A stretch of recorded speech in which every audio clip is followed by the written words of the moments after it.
Bonjour mesdames et messieurs, Renaud Boris Mota est mon nom, ex-pasteur du message du temps de la fin, qui vous souhaite la bienvenue dans ce nouveau numéro de Bella Scriptura, la chaîne qui brise les rocs. Et dans ce nouveau numéro, nous allons briser les rocs autour du message de William Branham. Nous allons parler d'une année, une année qui ne passe pas inaperçue dans le monde du message de Branham, notamment l'année 1933. Et nous allons intituler juste notre numéro 1933. Année du message ou année du mensonge. Alors, on peut juste s'interroger sur cette question parce que nous sommes en face d'une réalité. La réalité, c'est laquelle? C'est que nous avons un homme qui s'est présenté à nous et qui s'est dit être le prophète messager du temps de la fin, donc le porteur de la parole de la vérité, celui qui devait rassembler les mystères de Dieu et les enseigner un à un, sans oublier un seul élément. Mais seulement, lorsque nous écoutons les prêches de cet homme, de William Marion Branham, nous nous retrouvons, au fait, nous voyons le contraire de ce que nous avons attendu recevoir de lui. À l'entendre au premier coup d'oreille, nous semblons entendre quelqu'un qui nous dit la vérité, mais une fois que nous nous mettons à examiner les propos de ces derniers, nous nous rendons compte qu'il nous disait tout sauf la vérité, quels que soient les récits qu'il nous apportait. Il n'y avait pas le mot vérité à l'intérieur. Et vous le savez très bien que nous ne pouvons pas juste affirmer pour affirmer, mais nous allons démontrer dans ce numéro que l'année 1933 n'est pas l'année du message, mais plutôt l'année du mensonge. Et vous le savez avec moi que nous pouvons nous poser certaines questions relatives au mensonge. Est-il, au fait, est-ce qu'il est beau d'abord de mentir? Est-ce que c'est une belle chose que de mentir? Est-ce que c'est une bonne chose que vous vous rendez compte que vous avez été menti par quelqu'un à qui vous avez accordé votre confiance, mais que ce dernier a abusé de vous? Alors, donc, il n'y a pas quelque chose qui soit plus immoral que le fait de mentir. Et ça, nous le savons très bien. Et il n'y a rien qui soit aussi plus insupportable que le fait de se rendre compte que vous êtes en face d'une vérité qui a été travestie. Voyez? Donc, quelqu'un semble vous dire la vérité, mais à la fin, vous découvrez que ce qu'il vous disait avec force et conviction comme étant la vérité n'était qu'un travestissement de cette dernière. Alors, donc, ce qui est encore plus inacceptable, c'est le fait que lorsque vous prenez, par exemple, un enfant, la main dans le sac, et ce dernier, malgré que vous le preniez la main dans le sac, ce dernier continue à nier et en jurant qu'il n'a rien fait alors qu'il est en pleine action, pris la main dans le sac. C'est pratiquement ce comportement-là que nous observons dans le monde du message de William Branham, où William Branham même étant pris la main dans le sac, nous trouvons des gens quand même qui se tiendront là pour dire, quoi qu'il en soit, je demeure ferme à cela, je préfère ce mensonge-là, je préfère. Comme si c'est des personnes qui n'arrivent pas à mesurer, au fait, la valeur de leur âme et le prix que cela a coûté à Dieu pour racheter ces derniers loin du royaume des ténèbres et du mensonge, pour les emmener dans le royaume de la lumière et de la vérité. Alors donc, nous ne pouvons pas aujourd'hui accepter toujours que l'on puisse mentir. Et une fois qu'on a découvert que quelqu'un nous ment, nous n'allons pas continuer à lui donner crédit pour que ce dernier continue à nous mentir davantage pendant que nous savons exactement où mène le mensonge. Alors, quoi qu'il en soit, quelle que soit la sincérité d'une personne, un mensonge reste un mensonge, quel que soit les degrés de sincérité et la dose de sincérité avec laquelle le mensonge est dit, il demeure néanmoins un mensonge. Et un mensonge comme tel ne contient pas la vie. Ne l'oubliez jamais que s'il y a un élément qui est dans le mensonge, c'est bien la mort. Parce que la Bible nous dit que le diable est le père du mensonge. Et le diable, vous le savez, est le premier meurtrier. En d'autres termes, celui qui ôte la vie par le mensonge. Parce que le mensonge contenant la mort, ne contenant pas la vérité, ne peut jamais apporter la vie, rien que la mort. Donc, il n'existe pas de religion ou de philosophie, ni même de morale qui accepte le mensonge, ça nous le savons tous.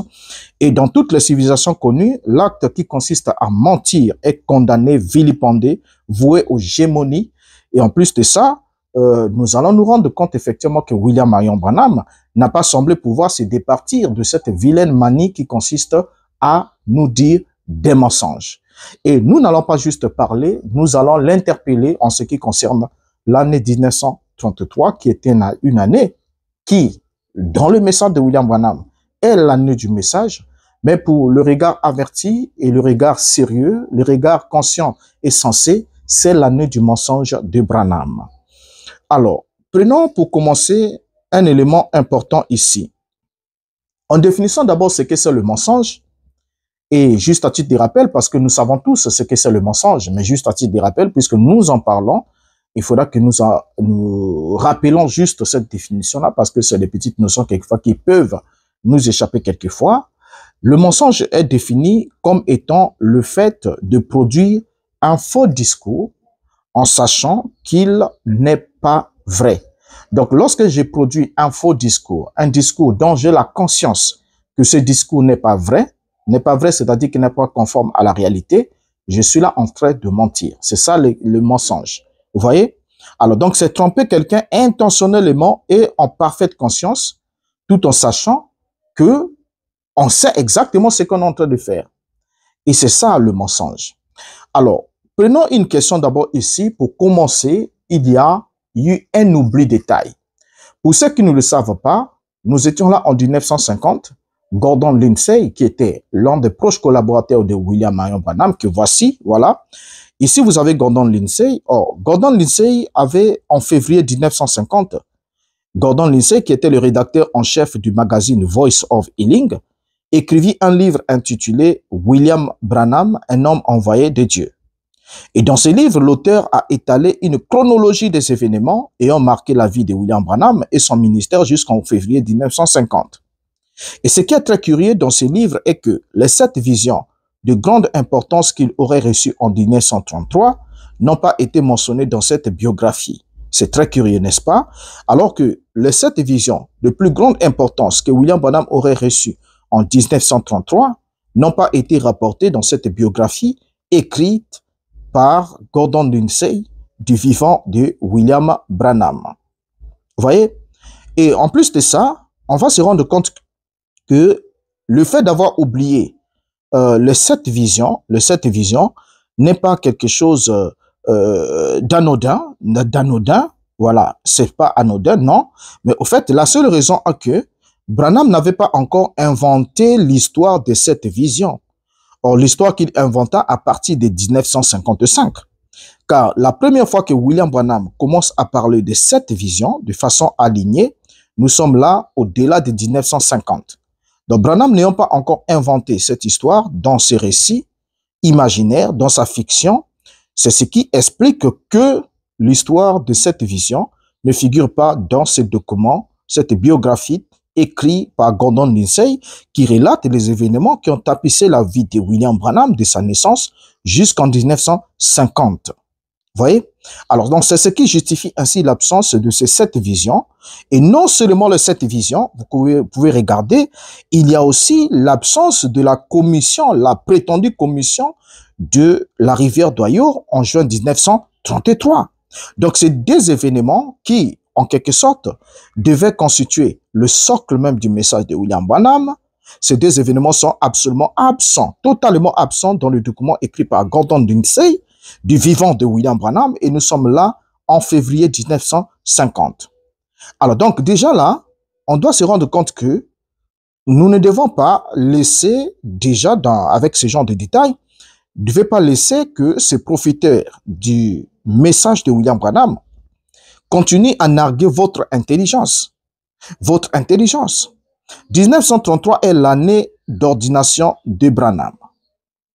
C'est aussi l'année où il aurait reçu les 7 visions. C'est aussi l'année où il a reçu la commission. C'est aussi l'année de la construction du Branham Tabernacle. J'aimerais ici qu'on souligne d'abord les 4 faits. Donc, 1933 est dans le monde du message, l'année où William Branham a été ordonné dans l'église de Roy Davis, le Ku Klux Klan, et c'est aussi l'année où William Branham aurait reçu les 7 visions de très grande importance qui lui montraient les 7 événements qui devaient arriver sur la terre avant que le Seigneur Jésus ne revienne à sa seconde venue. Donc, les 7 visions de très grande importance. Et ensuite de ça, en 1933 toujours, William Branham a reçu la commission de préparer la seconde venue de Christ pendant qu'il baptisait dans la rivière Ohio. Et lorsqu'il est arrivé au baptême de la 17e personne, l'étoile est descendue du ciel, la lumière est descendue du ciel, la colonne de feu est descendue du ciel, un ange est descendu du ciel, pour dire, comme j'ai envoyé Jean-Baptiste pour préparer ma première venue, je t'envoie avec ce message pour préparer ma seconde venue. Donc, l'année 1933 est l'année de la grande commission de William Marion Branham. Et l'année 1933 est aussi l'année de la construction du Branham Tabernacle. Donc, dans tous ces éléments-là, nous allons nous rendre compte ensemble avec vous, durant les quelques minutes, que dans tous les 4 faits que nous avons cités concernant l'année 1933, il n'y a rien qui soit véridique. Le tout premier élément déjà, c'est que en 1950, quand Gordon Lindsay écrit la biographie de William Branham, dans ce document Un homme envoyé de Dieu, Gordon Lindsay a omis de serrer la réception de cette vision. Donc les événements de 1933 ne figurent pas dans ces documents de Gordon Lindsay, notamment la réception de cette grande vision, les visions de très grande importance, ne figurent pas dans ce document, et aussi la commission de préparer la seconde venue de Christ ne figure pas non plus dans ce document. Alors que si, au fait, ce document, c'est un document qui devait manquer toute autre chose, mais pas ces 2 événements. Alors, si ces 2 événements n'ont pas été insérés dans le document de Gordon Lindsay, c'est simplement parce que ces 2 événements n'ont pas encore été inventés dans le récit fictif de William Branham. C'est exactement ça la raison. Et comme ça n'a pas encore été inventé, alors Gordon Lindsay ne pouvait pas non plus retracer cela, réécrire cela. Donc Gordon Lindsay agissait comme un bon scribe qui attendait que William Branham le dicte sa vie, lui dise ce qui s'est passé, et ensuite ce dernier avait alors le devoir d'écrire. Voilà, donc il écrivait. Alors, le mensonge de William Branham sur les faits de l'année 1933. Et comme nous l'avons déjà dit que tout suiveur de William Branham sait combien cette année est une année marquante dans l'histoire de la vie de William Branham et dans son ministère. Et selon Branham et ses lieutenants, 1933 est l'année qui a vu le plus grand réveil initial du ministère de William Branham, où il baptisa 1000 convertis entre 14h et 18h, et ce fut alors le point de départ aussi du Branham Tabernacle, soit l'année de la construction du Branham Tabernacle, puisqu'il y avait une commission de la lumière qui disait à William Branham de préparer la seconde venue, sans oublier aussi la réception de cette vision prophétique qui vont s'ajouter la même année comme événement précurseur de la seconde venue de Christ. Maintenant, où est le problème dans tout ça? Parce qu'il ne s'agit pas ici simplement de crier aux sorciers, mais il s'agit ici d'attraper le sorcier la main dans le sac, et même comme un enfant qu'on attrape la main dans le sac, qui continue à nier alors que la main est encore dans le sac. C'est exactement ainsi que se retrouve le message de William Branham. Mais nous n'allons pas nous lasser de continuer à dénoncer. Et vous allez trouver que c'est très criard, hein? C'est très criard que certains viendront même dans les commentaires pour commencer à insulter encore ceux qui sont indécis, qui sont encore dans ces mouvements. Et comment est-ce qu'ils les insultent? Ils les insultent quand ils disent dans les commentaires que malgré que Branham a dit ça, nous restons accrochés à ce message. Et quand ils disent par exemple que vous êtes trop charnel, vous n'êtes pas spirituel pour comprendre, ou encore le message n'a pas été envoyé à vous, le message est pour les aigles, nous sommes des aigles. Et n'oubliez pas aussi un élément important, c'est que seuls les charognards, au fait, comment on appelle, les charognards, c'est eux qui se rassemblent autour des corps en décomposition, autour des cadavres, des corps sans vie. Voyez? Donc, ce sont les charognards qui se rassemblent autour d'une charogne. Donc, c'est vraiment cet animal-là. Regardez bien. Donc, l'attraction de ce produit, c'est là la Bible dit, là où sera le corps, là s'assembleront les aigles. Or, les aigles ou le vautour, ce sont des oiseaux de proie qui ne s'approchent que d'un corps. Il ne s'agit pas ici d'un organisme vivant, mais il s'agit d'un organisme dépourvu de la vie. Et notamment, le message de William Branham est une charogne qui ne peut attirer que le charognard, comme les oiseaux de proie qu'on appelle les aigles. Donc, si vous voyez quelqu'un dans le monde du message vous dire que nous sommes des aigles, c'est une vérité dans le sens où vous vous rapprochez, vous êtes attiré uniquement par ce qui n'a pas la vie.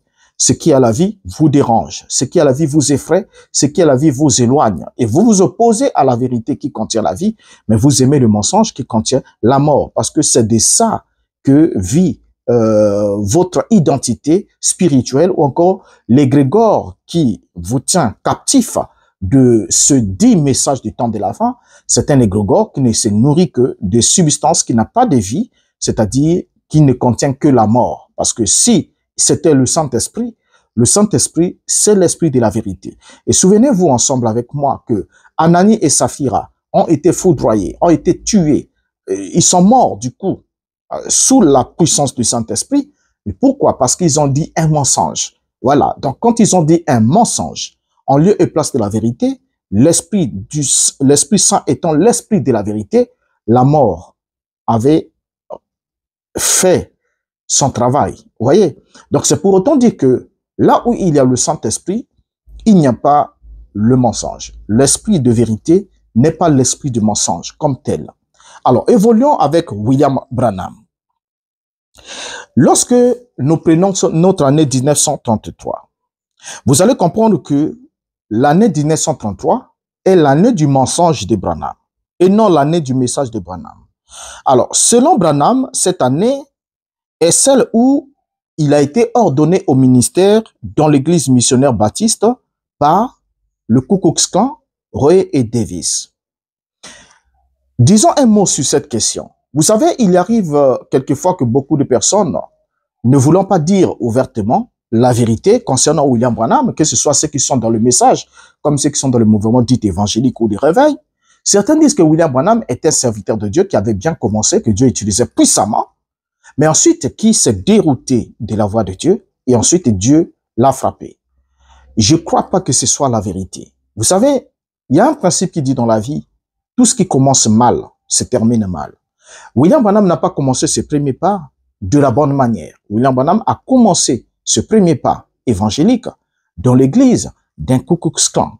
Donc, d'un homme qui était le commandant second de cette organisation suprématiste blanche et qui avait des missions occultes spéciales et, comme vous le savez, avec des enseignements bizarres.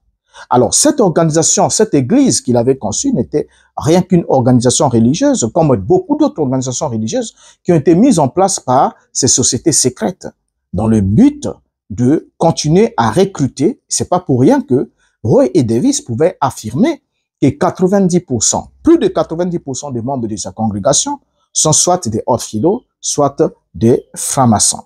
Oui, donc c'est totalement évident. Donc, c'était pour se discuter du fait que on disait qu'ils les avaient tous recrutés dans son mouvement à lui. Mais il a dit non, ils sont soit francs-maçons, soit orphilos. Et le soir du même jour, selon ce qui rapportait cette copie de journal, Roy et Davis avaient prévu d'organiser encore des initiations, des nouvelles initiations pour recruter des gens dans son mouvement. Alors, remarquez une chose. William Branham commence ses pas dans cette église de Roy et Davis. Nous sommes là en 1933.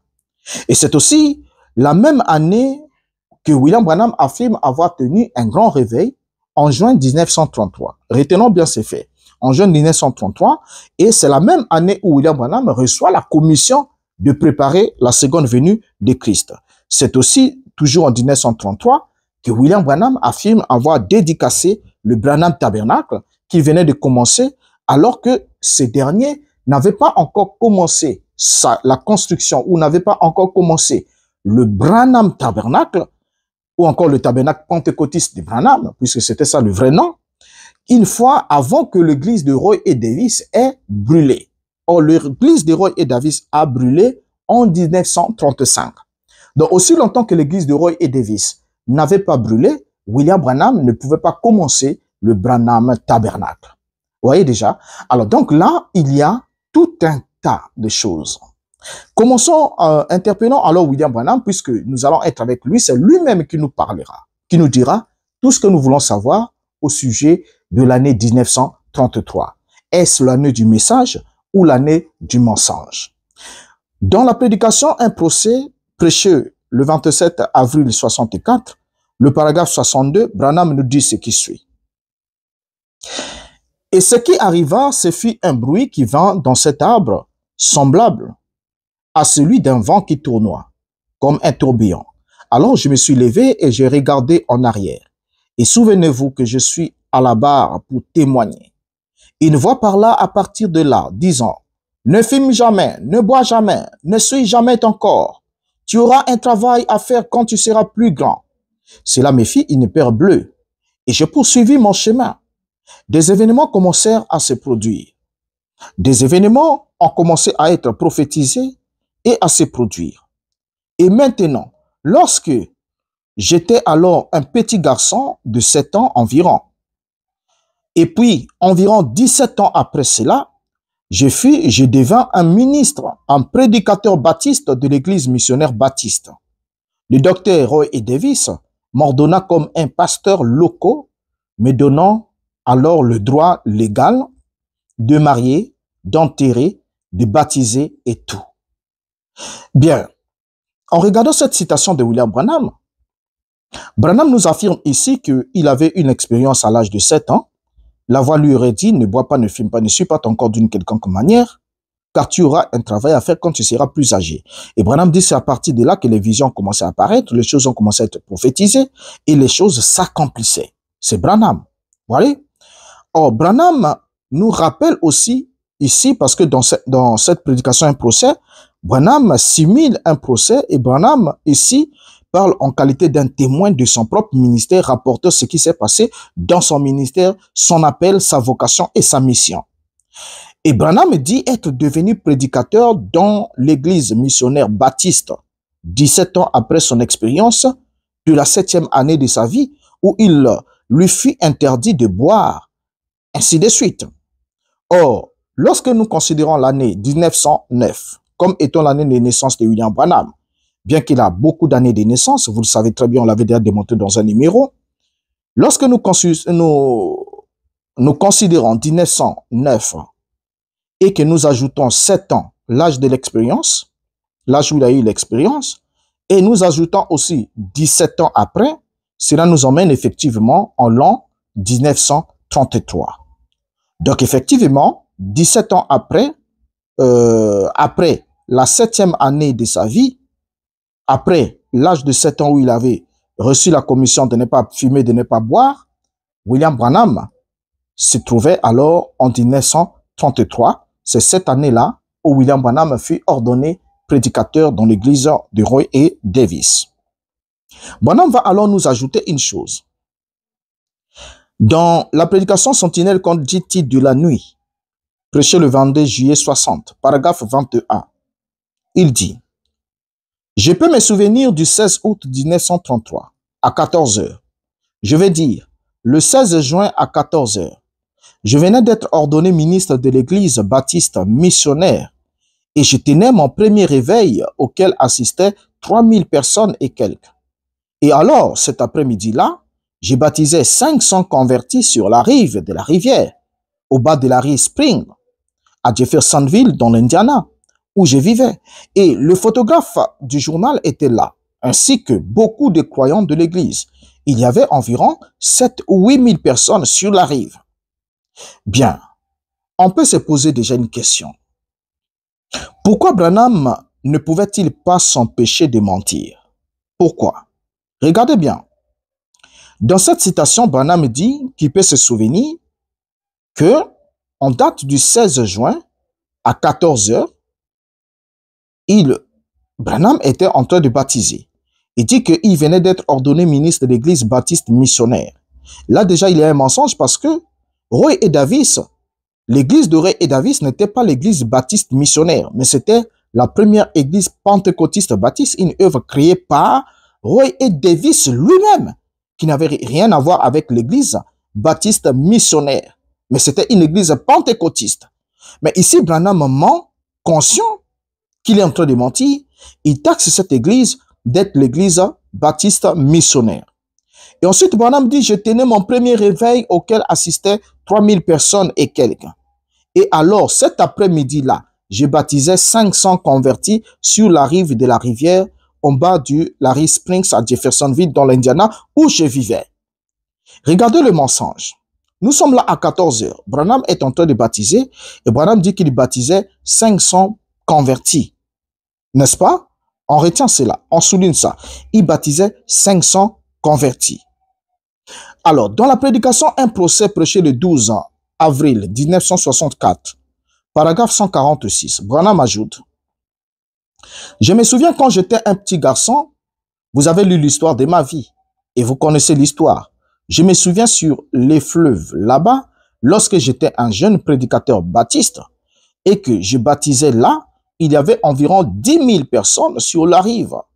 Et quand un après-midi, mon premier grand réveil, environ 1000 convertis, et je les baptisais dans l'eau. À la 17e personne, j'étais en train de la conduire dans l'eau et j'ai entendu un bruit et j'ai regardé autour de moi. Il faisait chaud, c'était en juin 1933, au pied de la Spring Street, à Jeffersonville, en Indiana. Je les conduisais là et les rives en amont et en aval étaient complètement envahies par les gens. Remarquez déjà ici, les citations qu'on vient de lire ici nous donnent beaucoup d'informations inconciliables avec la réalité des faits. Branham passe de 500 convertis, il baptisait 500 convertis, et maintenant là, il baptise 1000 convertis. Et il dit que c'était lors de son premier grand réveil, alors qu'il était un jeune prédicateur baptiste, et qu'il baptisait là. Il y avait environ 10 000 personnes sur les rives, alors qu'avant, il nous a dit qu'il y avait environ 7 ou 8 000 personnes sur les rives. Là, nous sommes à 10 000, on lui concède ça. Parce qu'il n'a pas eu le temps, sûrement, de compter, puisqu'il parle de environ. Maintenant, Branham dit qu'il baptisait environ 1000 convertis. Donc, il baptise 1000 convertis de 14 h à 18 h. 1000 convertis de 14 h à 18 h. Je ne sais pas si cela est faisable. Vous, prédicateurs du message, vous, croyants du message, est-ce faisable qu'on baptise 1000 convertis du procédé de baptême qu'utilisait William Branham? Vous savez, rentrer dans l'eau avec le croyant, ce dernier confesse sa foi, ce dernier, avec tout ce que vous savez comme rituel qui s'est fait. Et William Branham commence de 14 h et jusqu'à 18 h, il baptise 1000 convertis. D'ailleurs, cette citation va confirmer que William Branham était encore sous le pied de Roy Davis. Roy Davis, et que, comme Branham dit qu'il avait tenu son premier grand réveil en 1933, en juin, c'est totalement faux. Mais pourtant, il a bien dit qu'il venait d'être ordonné jeune prédicateur baptiste. Alors, comment pouvait-il avoir son grand réveil et baptiser 1000 de ses premiers convertis? Regardez. Prenons dans cette prédication la voix du cygne, prêchée le 21 mars 64, paragraphe 113. Que dit Branham? Dans mon livre là, que je garde écrit en 1933, un matin quand j'étais en train de me préparer pour l'école du dimanche, une école du dimanche baptiste où j'étais pasteur, le Saint-Esprit m'est apparu et m'a montré le temps de la fin. Il m'a montré cette chose qui arriverait. Je les ai notées. C'est sur le vieux papier jaune. Bien. Ici, William Branham nous affirme que il a reçu les 7 visions lorsqu'il était encore pasteur d'une église baptiste et que il s'y rendait à l'école de dimanche, une école de dimanche baptiste où il était pasteur. Et c'était un matin de 1933. Et Branham dit que le Saint-Esprit m'est apparu et m'a montré le temps de la fin. Il m'a montré 7 choses qui arriveraient. Je les ai notées. C'est sur un vieux papier jaune. Remarquez ici que William Branham dit qu'il a noté les 7 choses sur un vieux papier jaune. Il ne les a pas notées sur la page de garde de sa Bible, mais sur un vieux papier jaune ou un vieux papier qui a jauni, papier qui n'a jamais pu produire durant toute sa vie et qui jusqu'à aujourd'hui n'existe pas. Alors, Branham affirme ici qu'il s'est préparé à se rendre à l'école de dimanche baptiste où il fut pasteur associé au moment où il reçut les 7 visions en 1933. Mais le contraste est dans la déclaration qui va suivre. Dans l'âge de l'église de Thyatire, prêché le 8 décembre 1960, paragraphe 221, Branham dit « Un jour avant de commencer l'école du dimanche, je suis entré en transe. Nous avions la réunion là-bas, au vieux Masonic Home, la maison de Charlie Cum, et nous étions un petit groupe. J'ai vu alors le président Roosevelt conduire le monde à une guerre à l'échelle mondiale. Là, nous sommes dans l'église de Thyatire.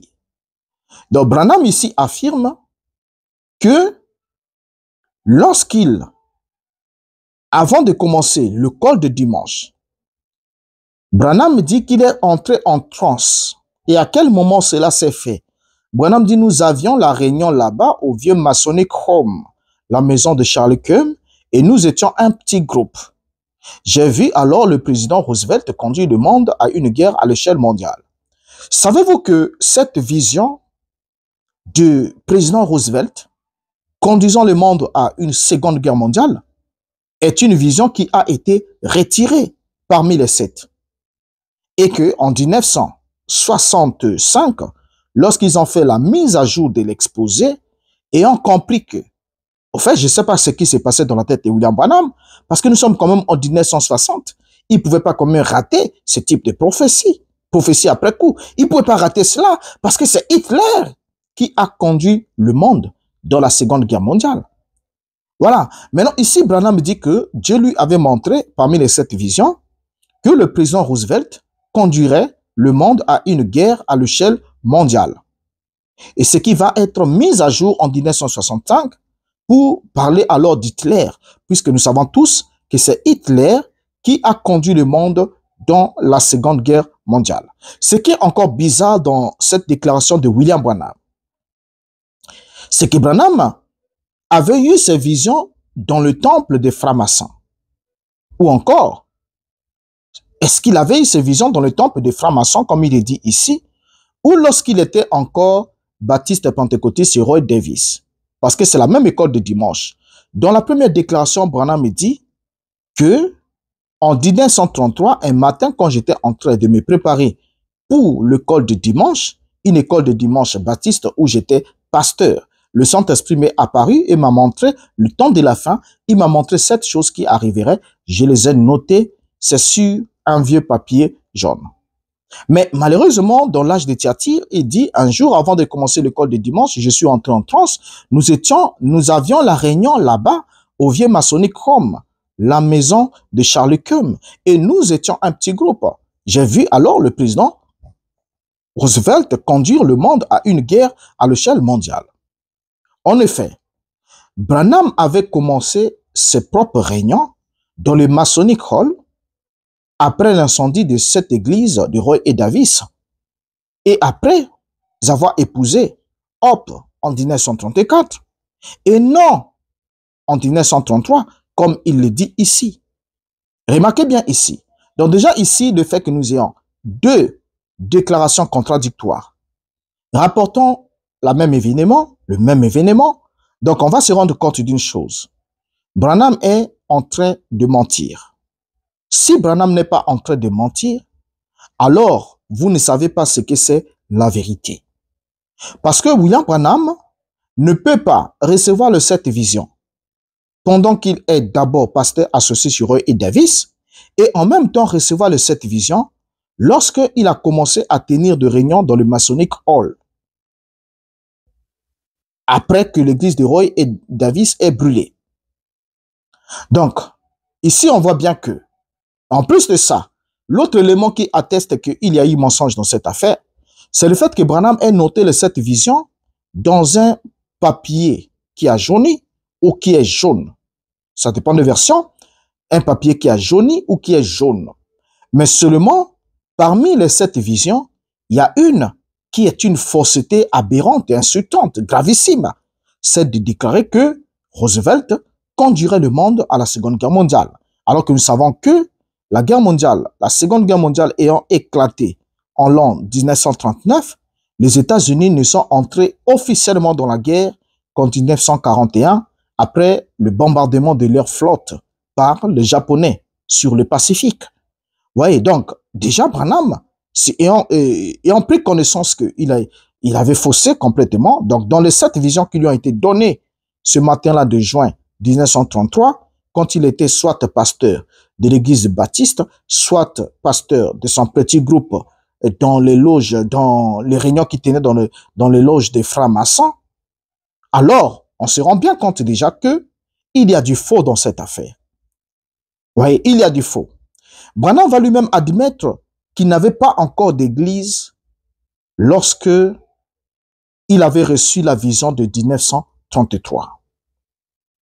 Branham va l'admettre ici, dans la prédication L'âge de l'église de Thyatire, prêché le 8 décembre 1960, paragraphe 220. Branham dit: vous souvenez-vous de la vision qui a été lue ici en 1933? J'allais, l'église n'était pas construite. Je ne savais pas ce qu'était une vision et j'appelais cela transe. Je n'étais qu'un jeune prédicateur baptiste et nous étions bien. Regardez cette déclaration de Branham. Branham dit: vous souvenez-vous de la vision qui a été lue ici en 1933? Et là, Branham prêche dans le Branham Tabernacle. Donc, il le demande, il pose la question si les gens se souviennent de la vision qui a été lue ici en 1933. Donc, ici où? Dans le même endroit que je me tiens ici, c'est-à-dire dans le Branham Tabernacle. Or, le Branham Tabernacle n'existait pas encore en 1933. Et Branham lui-même, il dit, il s'arrête, il dit, l'église n'était même pas construite. Bien, donc, une chose, si l'église en tant que bâtiment n'était pas encore construite, donc Branham est en train d'affirmer qu'il avait lu cette vision en 1933 dans cet endroit-là à ciel ouvert. Alors que nous savons que il y avait un étang.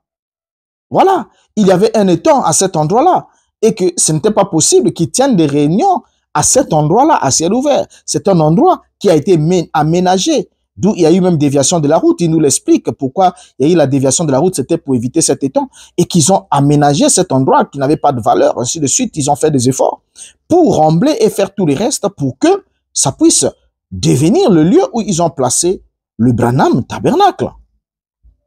Donc déjà ici, on voit qu'il y a un changement de version. Or, changer la version d'un récit est une caractéristique du mensonge, car cela implique une volonté de tromper en déformant la réalité. Ne l'oublions jamais que le mensonge vise à faire croire à autrui quelque chose que l'on sait être faux. Et le changement de version d'un récit par des affabulations ou une manipulation de faits sert ce but en construisant une nouvelle vérité fictive. Donc, le message du temps de la fin est une vérité fictive. C'est une vérité qui est construite de façon fictive par William Branham. C'est ce qui fait que William Branham ne pouvait pas rapporter deux fois le même récit de manière identique. Pourquoi? Parce que la première fois qu'il l'a dit, c'était une invention. Lorsqu'on dit la vérité la première fois, on dira la vérité la deuxième fois, on dira la vérité la troisième fois, et on continuera à dire la vérité. Parce qu'on peut dire 100 fois la même chose sans se tromper dans les grandes lignes de cette même chose. On peut omettre certains détails, mais on ne peut pas se tromper. On ne peut pas aller dans une direction opposée à la première version si la première version était vraie. Alors si, à chaque fois que William Branham parle, il donne une version différente d'une histoire qu'il a racontée précédemment. Et à chaque fois, c'est-à-dire quand il parle la première fois, il n'y a pas de souci. La deuxième fois sera contraire à la première. La troisième sera contraire à la deuxième et à la première. Et la quatrième sera contraire à la troisième, à la deuxième, à la première. Autant de fois que William Branham parlera, il vous apportera toujours des éléments que lorsque vous voulez mettre ça ensemble, vous ne vous retrouvez pas, vous vous dites, mais finalement, quel est l'élément qui vient avant l'autre? Parce que ici, c'est la même scène, mais qui est rapportée de cette manière. Et ici aussi, c'est la même scène, et c'est pas rapporté par deux personnes différentes. Mais c'est par William Branham lui-même. Parce qu'on connaît votre excuse. C'est par William Branham. C'est lui-même qui rapporte. Parce que on peut prendre certains cas où nous pouvons être 2, 3, 4 personnes en train de vivre une scène. Mais chacun de nous a une attention captivée. Et lorsqu'on nous demandera de rapporter ce que nous avons vécu, nous n'allons jamais avoir le même récit. Parce que chacun a un point de vue. On ne se tient pas sur le même point de vue. Donc, le point de vue, c'est là où moi, je me tiens à partir de quelle position je campe, je me tiens pour pouvoir visionner. Et c'est par rapport à mon point de vue que je peux voir certains détails que l'autre ne peut pas aussi voir par rapport à son point de vue. Vous voyez? Mais on peut rapporter tous la scène de façon générale. On aura des éléments qui vont concorder et on peut par exemple avoir assisté à un accident de circulation. Mais moi, je peux être dans un point de vue où j'étais derrière peut-être un bâtiment et l'autre peut être derrière un gros véhicule, on entend un bruit et quand on apparaît, on voit qu'il y a eu accident. Nous étions dans le lieu. Mais lorsque nous allons rapporter ce que nous avons vécu et qu'on nous écoute, chacun rapporter ce qu'il a vécu, on verra que nous aurons des éléments qui ne vont pas s'accorder. Et ça dépendra du point de vue dans lequel nous nous trouvons. Mais lorsque la même personne rapporte 3, 4, 5 fois le même événement, mais de façon distincte, de façon contradictoire, alors, devant la cour de la justice, on comprendra que ce témoin est en train de nous cacher la vérité. Parce que l'un des objectifs du mensonge, c'est de cacher la vérité, de déformer la vérité, de voiler la vérité, de vous emmener ailleurs. Et au niveau de la justice, on vous prendra. On vous prendra. Parce que vous ne pouvez pas rapporter le même fait de façon distincte à chaque fois que vous prenez la parole. La première fois est contre, la deuxième fois est contre la première, la troisième contre la première, à la deuxième, ainsi de suite. Et c'est ce qui se passe avec William Branham. C'est ce qui se passe avec lui. Donc, du coup, le message de William Branham devient une vérité fictive. Or, une vérité fictive est un mensonge. Voyez? Et c'est ce qui fait que, étant donné que ça ne monte pas de son cœur, mais ça monte juste de son intellect, alors, William Branham ne pouvait pas conserver le mensonge. Voilà. Il ne sait plus qu'est-ce qu'il a dit la première fois. Et lorsqu'il va parler ailleurs, vous savez, ce qui a tué aussi Branham, c'est quoi?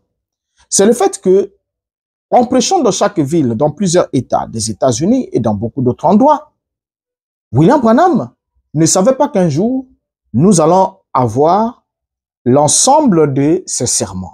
C'est là le problème de Branham. Donc, comme on ne va pas avoir l'ensemble de ces sermons, donc il peut dire un mensonge lorsqu'il va en Californie, il peut dire un autre mensonge quand il va à Philadelphie, il peut dire un autre mensonge quand il est à Jeffersonville, il peut dire un autre mensonge quand il est au Mexique, ainsi de suite, parce que il se disait pas, mais d'abord ils vont savoir comment est-ce qu'ils sauront. Voilà. Donc il n'avait même pas une idée. Au fait, Branham n'avait même pas vu venir l'Internet. Vous savez que dans la vision de William Branham, sa vision s'est arrêtée en 1977. Donc, le monde de William Branham a connu fin en 1977. En 1977, le monde n'existe plus pour William Branham. En d'autres termes, lorsqu'on voit les croyants encore du message de Branham, après 1977, on se rend compte que c'est des gens, au fait, qui sont en train de vivre d'une alimentation ou encore d'un breuvage qui est frélaté d'une alimentation avariée, d'une pourriture, d'une caracasse qui a pourri il y a de cela bien longtemps. Parce que le message de Branham a échoué depuis 1977. Et vous le savez. Donc, le calendrier de Branham ne peut pas aller au-delà de 77. C'est pas pour rien que ce dernier n'a pas vu la montée, par exemple, de l'Internet. Il ne l'a pas vu. William Branham ne l'a pas vu. Donc, il savait pas. S'il savait que l'Internet viendrait et qu'aujourd'hui, nous aurons la possibilité de rassembler tous les éléments de prédication de William Branham, je crois que il devait faire au moins un effort de mentir en professionnel. Parce que vous savez que le menteur professionnel, c'est le menteur qui, une fois qu'il a inventé une vérité, il s'en tient à cette vérité-là. Il s'en tient à cette invention. Il ne change pas. Et c'est un grand principe. Hein? Il ne change pas de version. Et c'est ce qui fait que le mensonge tient. Mais une fois qu'on a oublié le mensonge, puisqu'il ne restera pas longtemps, il n'est pas éternel, il va toujours, une fois qu'on l'a oublié, c'est fini, on va donner une autre version et du coup, on est rattrapé, on s'est fait prendre. Et comme aujourd'hui, William Branham est en train de se faire prendre. Lorsque nous interpellons de nouveau Branham, dans la prédication « Histoire de ma vie », regardez bien le titre « Histoire de ma vie », prêché le 15 avril 51, paragraphe 66. Qu'est-ce qu'il nous dit au sujet de Branham Tabernacle? Parce qu'il nous a dit qu'il avait reçu les visions en 1933 il les avait lus là, à l'endroit, au Branham Tabernacle. Alors que le Branham Tabernacle n'était pas encore construit. Le paragraphe 66, Branham dit, « Alors, nous nous sommes mariés, et quand nous nous sommes mariés, nous n'avions rien pour commencer le ménage. Nous étions très pauvres. Je n'avais pas... C'est moi qui l'avais épousée, et c'est elle qui m'avait amené à moi de supporter. Nous étions heureux, tout aussi heureux, certains des yeux les plus heureux de ma vie. J'avais juste, durant ce temps-là, je venais d'être ordonné prédicateur et je n'avais pas encore d'église. Mais nous prêchions simplement ici et là, là où je le pouvais, dans des réunions, sous tente et autres. Et j'allais travailler. Remarquez ici, Branham parle de son mariage avec sa première femme, Hope. Et quand Branham parle de sa première femme, Hope, Branham dit qu'ils étaient mariés avec Hope. Et Branham souligne encore qu'ils n'avaient pas de moyens pour commencer un ménage parce qu'ils étaient très pauvres.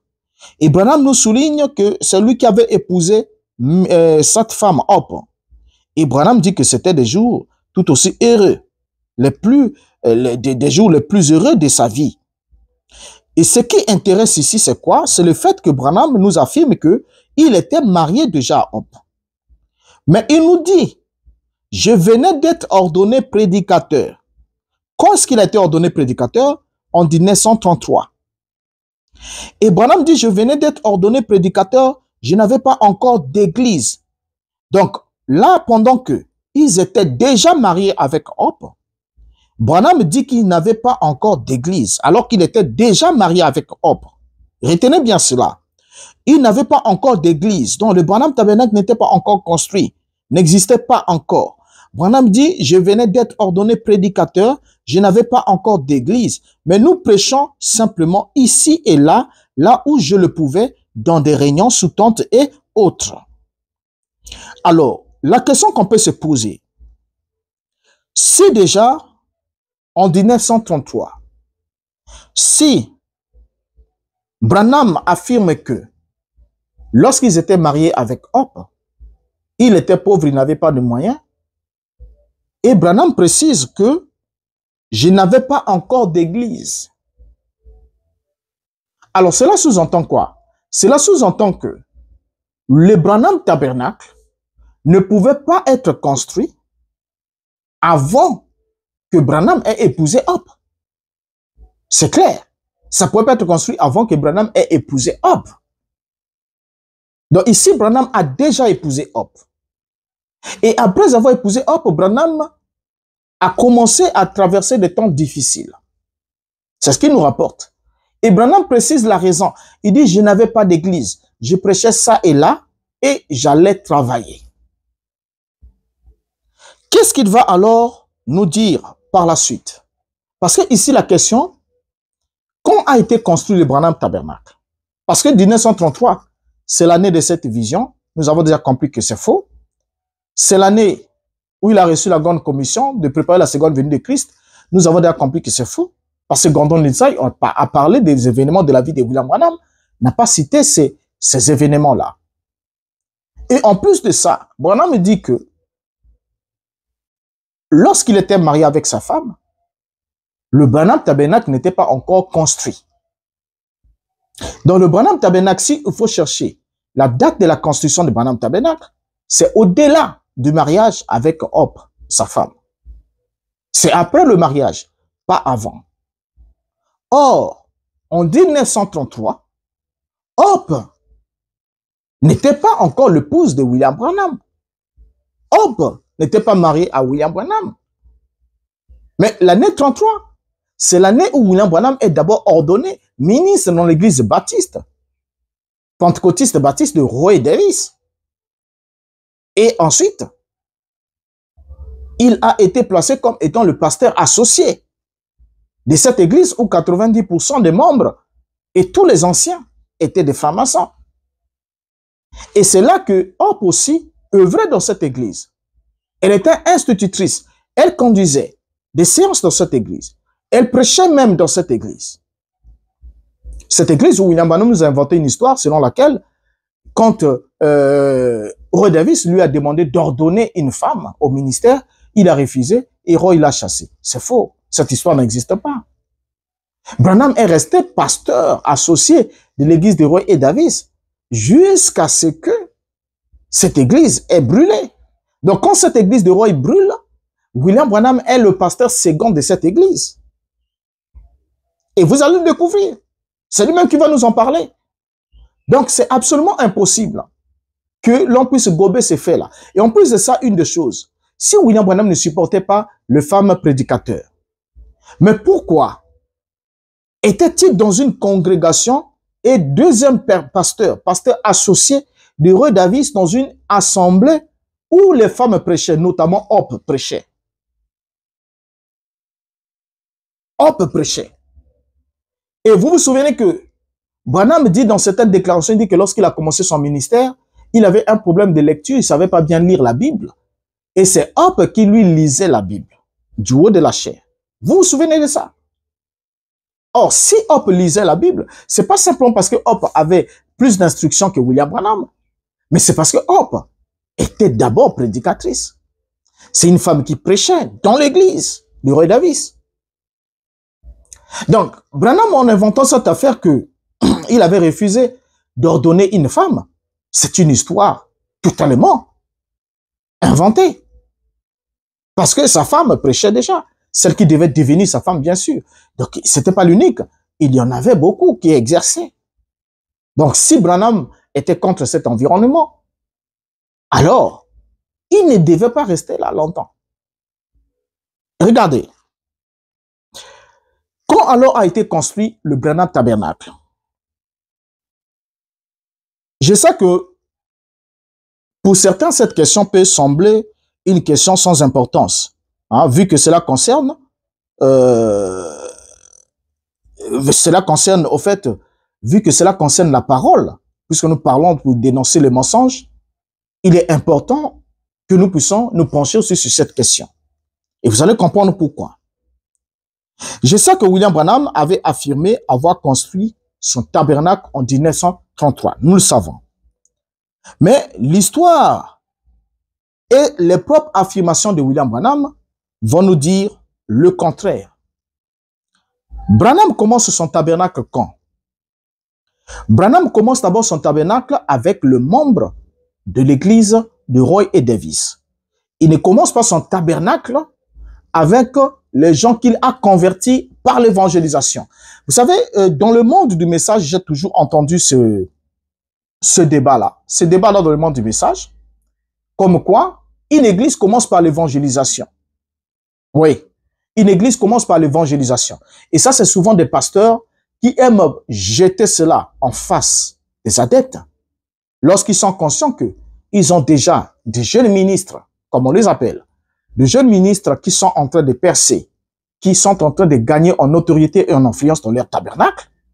Alors, ils leur brandissent cette affaire. Mais alors que cette affaire-là qu'ils brandissent, c'est généralement une affaire que eux-mêmes n'ont pas observée pendant qu'ils étaient encore sous tutelle d'un certain pasteur. Ils vont vous dire que l'église commence par l'évangélisation. Mais comment? Il y a une procédure que Branham a établie, mais que personne d'entre eux n'a suivi. Personne. J'en ai parlé dans un numéro ici. Personne n'a suivi. Donc, chacun, il sort d'abord en tant que prédicateur, il ne vient plus à l'assemblée. Et après, certains vont remarquer son absence. Certains admirateurs vont remarquer son absence. Et ensuite, ils vont s'approcher de lui. Après, ils vont lui dire, non, commence une œuvre, nous te soutiendrons. Et c'est comme ça que Branham a commencé aussi son œuvre. Au fait, c'est l'esprit du message de Branham. De commencer l'église avec les brebis venant d'abord d'une autre communauté ou, au fait, avec les frères d'autrefois. Et vous allez voir qu'ils sont très peu dans le monde du message de William Branham, très peu, qui pourront lever la main pour dire que moi j'ai commencé mon tabernacle uniquement, exclusivement, avec les païens que j'ai convertis dans la rue. Vous verrez que toujours dans leur cercle, il y a un ou deux ou trois frères, une ou deux ou trois familles qui étaient leurs frères et sœurs dans l'église source. Et Ils vont vous dire non, c'est pas la division. J'étais sorti, ils m'ont suivi après. Mais c'est l'esprit du message de Branham. C'est cet esprit-là. Parce que ça n'a pas commencé par vous. Ça commence avec William Branham. Et voyons, vous allez voir. Dans la prédication, s'est rangé du côté de Jésus. Prêché le 1er juin 1962. Le paragraphe 8. Que dit William Branham? Maintenant, quand j'ai posé là, cette pierre angulaire ce matin-là, je n'avais jamais pensé que je serais un pasteur. Pour commencer, ce n'était pas dans ma vocation. Et mon premier appel était d'être dans le champ d'évangélisation. Il y a de cela plusieurs années, et j'avais commencé ici sous une tente, juste de l'autre côté de la rue. Et je me rappelle quand frère Roy Davis là-bas et son église avait pris feu, ce groupe de gens étaient juste comme des brebis éparpillées sans berger. Ils n'avaient pas de place où aller. Et moi, monsieur Higgs Stenberg, était alors chef de police. Il m'avait appelé là-bas et m'avait dit, nous sommes ici pour vous aider. Il dit, je suis moi-même catholique, mais, dit-il, ces gens, non, dit-il, probablement pas d'habits. C'était pendant la période de crise. Il dit, ils se rendent à d'autres églises, mais ils se sentent mal à l'aise. Et ce sont de braves gens. Et je connais beaucoup d'entre eux. Il dit, Billy, si tu veux commencer une église, dit-il, je veux que tu saches que nous sommes derrière toi pour tout ce que nous pouvons faire en vue de te secourir. Et je les remercie pour cela. Donc, remarquez bien ici, dans la citation de William Branham, c'est cet homme-là qui était un chef de police, qui dit à Branham que lui, il est catholique. Il dit, mais ces gens n'ont probablement pas d'habits. Ils se rendent à d'autres églises. Quels sont les gens qui se rendaient à d'autres églises? C'est les assemblées, au fait, les membres de l'église de Roy et Davis qui avaient pris feu. Et l'homme là lui dit, ils se rendent à d'autres églises, mais ils se sentent mal à l'aise. Et ce sont de braves gens. Et je connais beaucoup d'entre eux. Si tu veux commencer une église, je veux que tu saches que nous sommes derrière toi pour tout ce que nous pouvons faire en vue de te secourir. Alors, donc, en prêchant ensuite dans la prédication, un procès du 27 avril 64, Branham va dire au paragraphe 62, et puis, environ 17 ans après cela, je devins un ministre, un prédicateur baptiste de l'église missionnaire baptiste, le docteur Roy E. Davis m'ordonna comme un pasteur local, mais comme un des pasteurs locaux, me donnant alors le droit légal de marier, d'enterrer, de baptiser et tout. Et cette église missionnaire baptiste fut réduite en cendres, celle où j'avais été pasteur associé à l'époque. Et M. Davis rentra au Texas. Il est originaire de Mont Davis et près de Van Horn, au Texas. C'est de là qu'il vient. Et alors, lorsqu'ils sont fait aller, j'ai commencé par prendre la charge de l'assemblée. Je me procurais une tente. Puis, j'ai commencé à prêcher dans la ville. Je n'étais qu'un jeune prédicateur. Bien, vous voyez déjà ici. Donc ici, Branham est clair que c'est quand Roy Davis est parti à la suite du fait que son église a été réduite en cendres. Branham dit, lorsqu'il s'enfuit allé, j'ai commencé à prendre la charge de l'assemblée. Je me procurais une tente, puis j'ai commencé à prêcher dans la ville. Et c'est ce qui explique que les anciens de l'église de Branham, qui ont commencé avec William Branham, étaient en même temps les anciens dans l'église de Roy et Davis. C'était les membres de l'église de Roy et Davis. Donc c'est pour autant dire que Branham n'a pas commencé par l'évangélisation, comme ça se chante dans le monde dit du message. Mais il a commencé, bon, je dirais pas une pagaille comme telle, parce qu'il n'a fait que récupérer les membres de l'église de Roy Davis et il a commencé à prendre soin d'eux.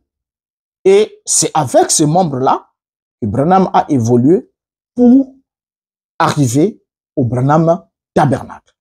N'oublions pas que ces membres de l'église de Roy et Davis étaient 90% des francs-maçons. Et les anciens étaient des francs-maçons qualifiés. reconnus, des grands maîtres, qui étaient des anciens, de elders, dans les églises de Roy Davis, étaient devenus aussi anciens dans l'église de William Branham. C'est le même. C'est la même congrégation. Au fait, la même congrégation est passée de la première église baptiste pentecôtiste pour devenir le tabernacle pentecôtiste de Branham. Donc, le tabernacle pentecôtiste. Vous voyez, c'est comme ça que Branham va dénommer cela. Donc, quand c'était chez Roy et Davis, c'était la première église pentecôtiste baptiste. Voilà. Et quand Branham récupère, il dénomme ça simplement tabernacle pentecôtiste. Remarquez bien. Donc, c'était ça. C'était pas encore le Branham tabernacle, mais tabernacle pentecôtiste. Mais non, dans la prédication, Image de Christ, prêché le 25 mai 59, Branham dit, « Vous savez ce qui me revient en tête en ce moment. Hier, j'ai ramassé le vieux registre de l'église. C'était, je l'ai pas vu, eh bien, franchement, c'est la première fois que je m'y intéresse. J'ai dû l'utiliser lorsque l'église a été fondée. Et il y avait le nom de frère Seward dessus. Et il y avait frère George Diak et le frère Weber. Tous ces noms-là. Et j'ai vu les petites classes de l'école du dimanche. J'ai vu que notre offrande totale de 5 classes était d'$1 et 60 cents pour ce tabernacle, avec des centaines assis ici. $1 et 60 cents, voir. Puis, j'ai regardé le tableau aujourd'hui et j'ai pensé, combien sont partis? Frère Frank Brown, là-bas, le mien, c'est mon beau-père. J'ai vu tous ces anciens. Madame Weber, tous ces anciens, ils ont tous grimpé à l'échelle, monté à l'étage. Ils sont tous partis. Qu'est-ce que Branham nous dit ici? Branham souligne ici que j'ai dû utiliser lorsque l'église a été fondée. Et Branham dit il y avait le nom de frère Seward dessus, de frère George Diak, de frère Weber.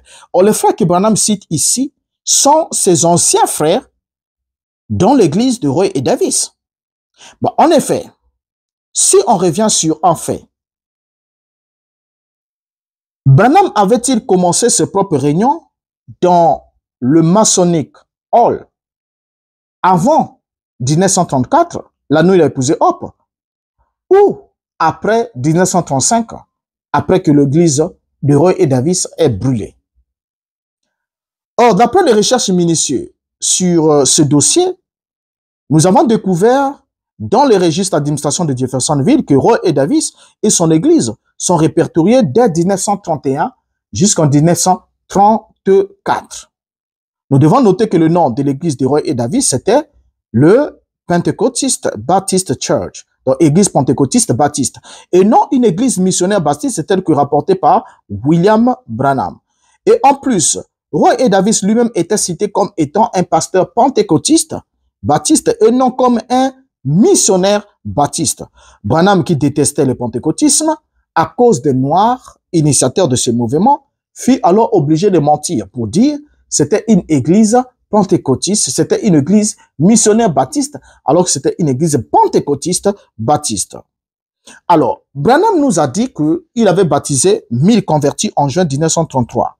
Mais alors que les journaux rapportent qu'il avait baptisé à peine 14 convertis, pendant qu'ils étaient encore sous tutelle de Roy et Davis, dans cette église baptiste pentecôtiste.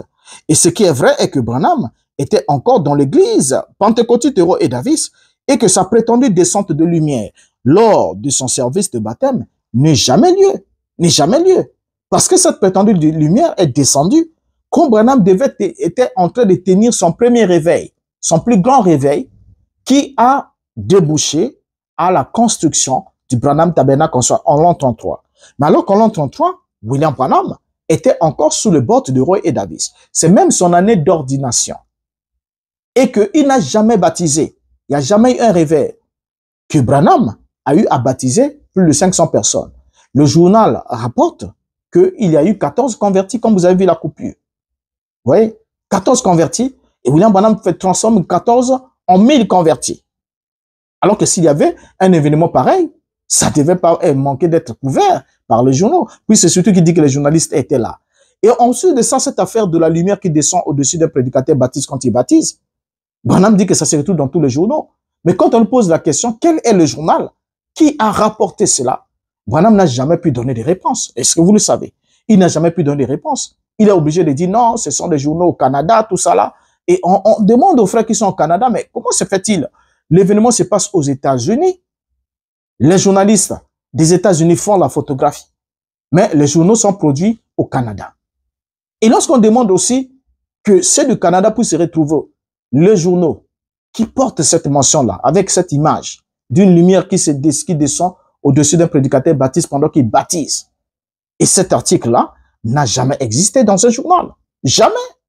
Jusqu'à la date aujourd'hui, jamais existé. Donc, même le journal et toutes ces informations-là, William Branham les crée lui-même. Il les crée bonnement. Donc, une véritable fiction. Alors, remarquez une chose. Le message du temps de la fin, en fait, c'est le vrai nom, pour le dire sincèrement et sérieusement, devait être appelé le mensonge du temps de l'enfer. Parce qu'en fait, c'est pas le message du temps de la fin, mais c'est le mensonge du temps de l'enfer. C'est un mensonge qui prépare les gens à l'enfer. L'enfer enseigné par le message de Branham. C'est un mensonge qui prépare les gens à l'enfer. Le Branham Tabernacle, au fait, Branham va alors nous dire lui-même la vérité. Et la vérité qui va démentir le mensonge qu'il nous dit au sujet de la construction du Branham Tabernacle. Lorsque nous prenons la question de l'année de la construction du Branham Tabernacle, ça nous intéresse pourquoi? Parce que Branham dit que ce tabernacle a été construit en 1933 et que la Bible portant l'inscription de cette vision qu'il avait reçue en 1933, de cette vision de grande importance, cette Bible a été placée là, sous la pierre angulaire de ce tabernacle qui a été construit en 1933. C'est pas pour rien que la question nous intéresse. Parce que si on peut démontrer que le tabernacle a été construit en 1933, Branham peut nous le prouver. Alors, c'est vrai, Branham aurait reçu de cette vision en 1933. Et que les 7 visions ont été écrites sur la page de garde d'une Bible et que cette Bible se trouverait sous la pierre angulaire. Vous savez, Branham, lorsqu'il posait la pierre angulaire, l'image est là. Vous voyez Branham ici, pendant la construction de ce tabernacle, Branham Tabernacle. Mais on n'a pas l'image où Branham place une Bible et en train de poser la pierre au-dessus de cette Bible contenant les 7 visions. Mais comme vous savez, Branham, avec tout son fanfaronnage, Branham n'aurait pas pu laisser passer une occasion pareille. Alors, venons-en avec lui dans la prédication « Dieu se cache et se révèle dans la simplicité » prêché le 17 mars 63, paragraphe 7. Branham dit « Le tabernacle lui-même a été consacré en 1933. Nous avons pensé que ce matin, ce serait une très bonne chose d'avoir de nouveau juste un petit service de dédicace. Et c'est spécialement pour les personnes qui, par leur amour et leur dévouement pour Christ, ont rendu tout cela possible. » Paragraphe 15. Maintenant, lors de la dédicace, quand la pierre angulaire originelle a été posée, une grande vision était apparue. Et cela est écrit et a été placé dans la pierre angulaire le matin où j'ai consacré le bâtiment. Paragraphe 17. Et maintenant, faisons comme nous avions fait au commencement.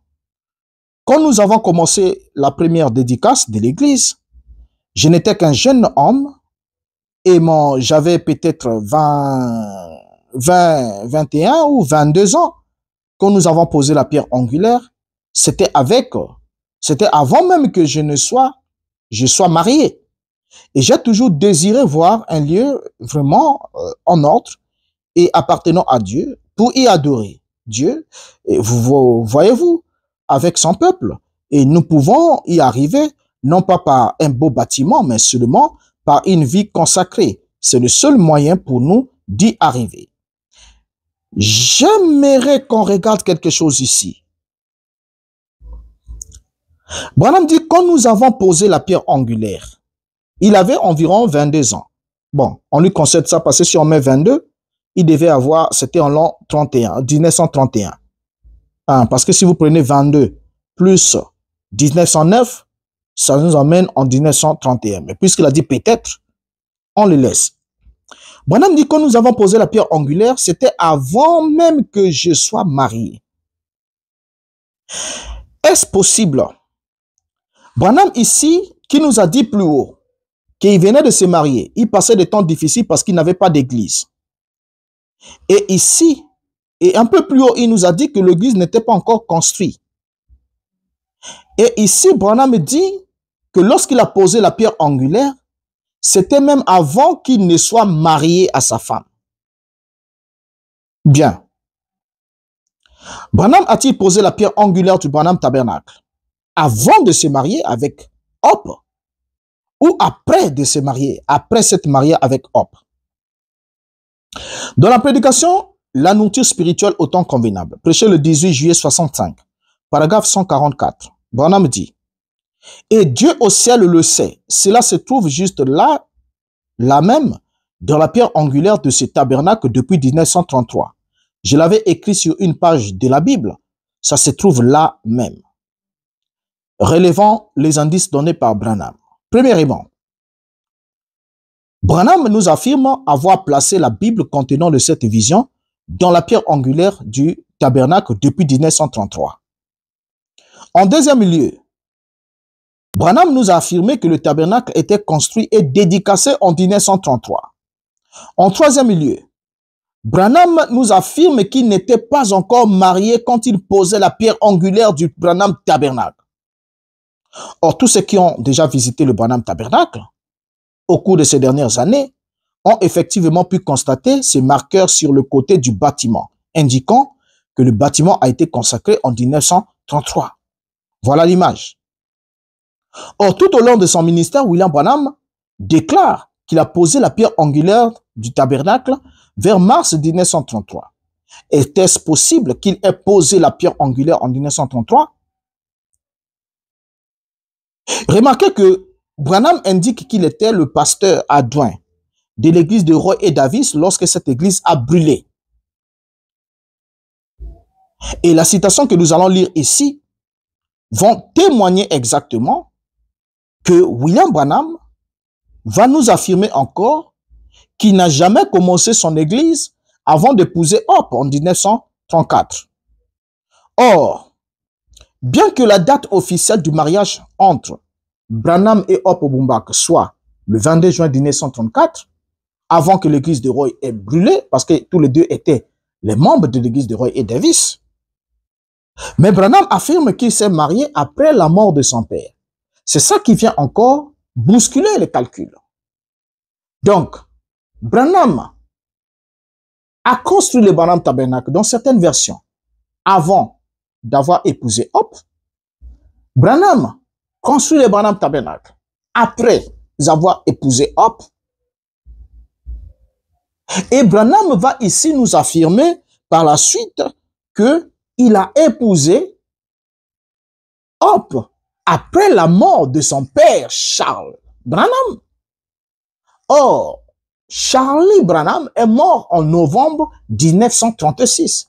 Le père géniteur de William Branham est mort en novembre 1936. Mais que va dire William Branham? Ne l'oublions pas que William Branham parle du haut de la chair. Et quand il est du haut de la chair, il parle sous conduite de la colonne de feu. Donc les lapsus ne sont pas autorisés. On ne sait plus exactement à quel moment est-ce qu'il dit la vérité, puisqu'il avait tellement l'habitude de mentir qu'à un certain moment, on n'arrive plus à identifier la vérité dans les propos de William Branham. Qu'est-ce qu'il va dire dans la prédication? Histoire de ma vie, prêché le 20 juillet 52, paragraphe 61, suivant attentivement, c'est là qu'on chute. Branham dit, aussi pauvre que j'étais, je n'avais plus de papa à ce moment-là. Et j'avais 10 enfants dont je devais prendre soin. Et papa en avait laissé 9 à maman, 10 avec moi-même. Et je me disais, comment donc pourrais-je prendre soin de quelqu'un comme cela. Et je me disais, je dois me décider.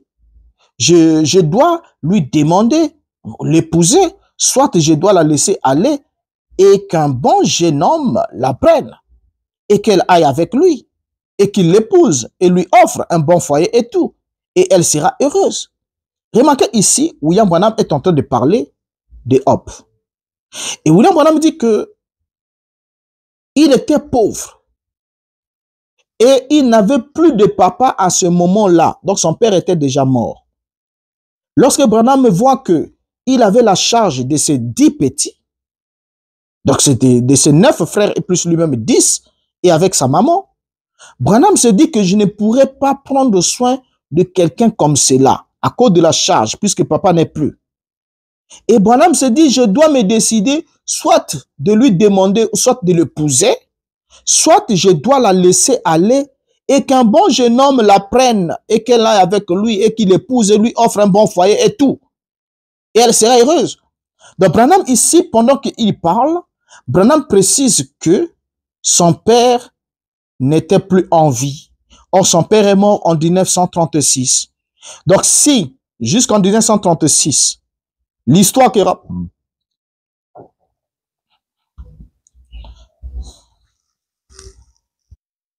Donc, si l'histoire que rapporte William Branham ici est vraie et que ce n'est pas une fiction, donc cela sous-entend que jusqu'en 1936, William Branham n'avait pas encore épousé Hope. Et que c'est après avoir épousé Hope que Branham va commencer la construction de Branham Tabernacle. Alors, déjà ici, officiellement, Branham a épousé Hope en 1934, le 22 juin 1934.